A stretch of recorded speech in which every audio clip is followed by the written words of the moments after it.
Hi, I'm the List Girl and welcome to my videographic channel.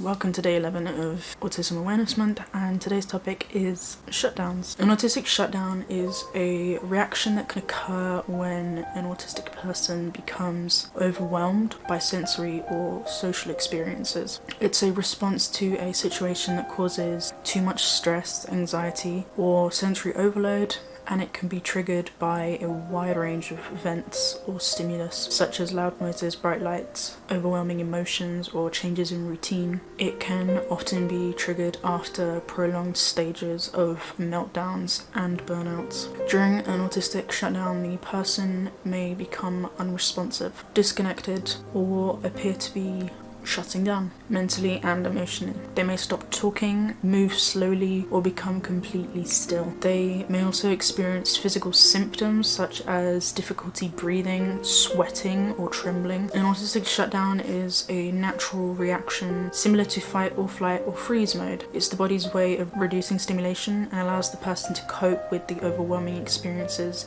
that they are facing. It is important to note that an autistic shutdown is not a conscious choice or an act of disobedience, but rather a self-protective response to overwhelming situations. After an autistic shutdown, an autistic person may need to recover and regain their energy. It's important to provide them with a calm and safe environment and to avoid pressuring them to talk or engage in activities until they feel ready to do so. Autistic shutdowns are typically caused by a sensory overload or an overwhelming social situation. Autistic individuals can have hypersensitivities to different sensory inputs, which can become too much to handle and leads to the body shutting down. Similarly, changes in routine or unexpected events can also cause distress and lead to an autistic shutdown. Autistics may experience shutdowns due to social demands that are overwhelming or confusing.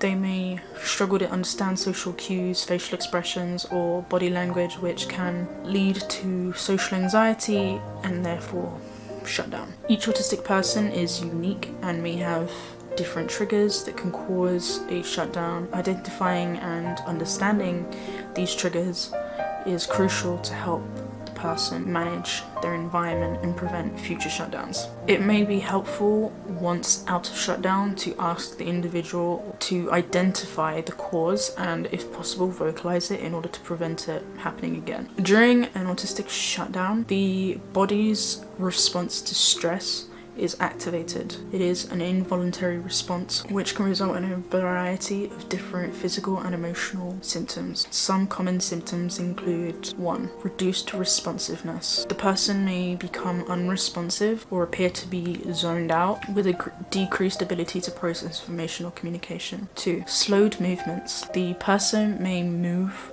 more slowly or become completely still. 3. Hypersensitivity. The person may experience heightened sensory sensitivity, such as feeling overwhelmed by sound, visuals, smells, etc. 4. Physical symptoms. The person may experience physical symptoms such as trembling, sweating, nausea, or difficulty breathing. 5. Emotional dysregulation. The person may experience intense emotions such as fear, anxiety, or frustration and may struggle to regulate their emotions. Recovering from an autistic shutdown can take time and patience, and it's important to give the person space but also support in order to help them feel safe and calm in order to come down of shutdown. Here are some tips to help recovery. It can be helpful to provide a calm and predictable environment with familiar routines and low sensory input. The person may need some time to rest and recover after a shutdown, and encouraging them to take breaks and engage in activities that help them can help them feel calmer and relaxed, such as listening to music,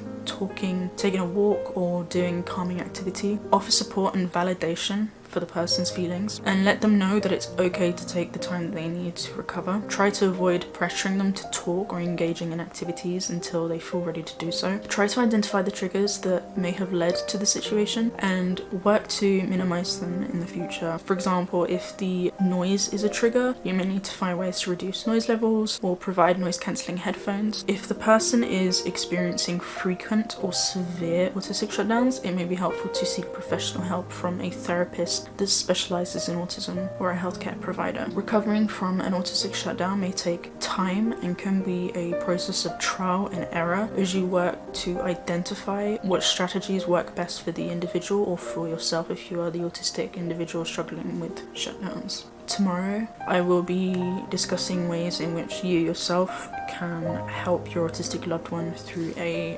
meltdown, a burnout, and a shutdown. If you found this video useful, like and share with your family. I am the Liz Girl, and just before I log off, I have just one question for you. What is your next adventure?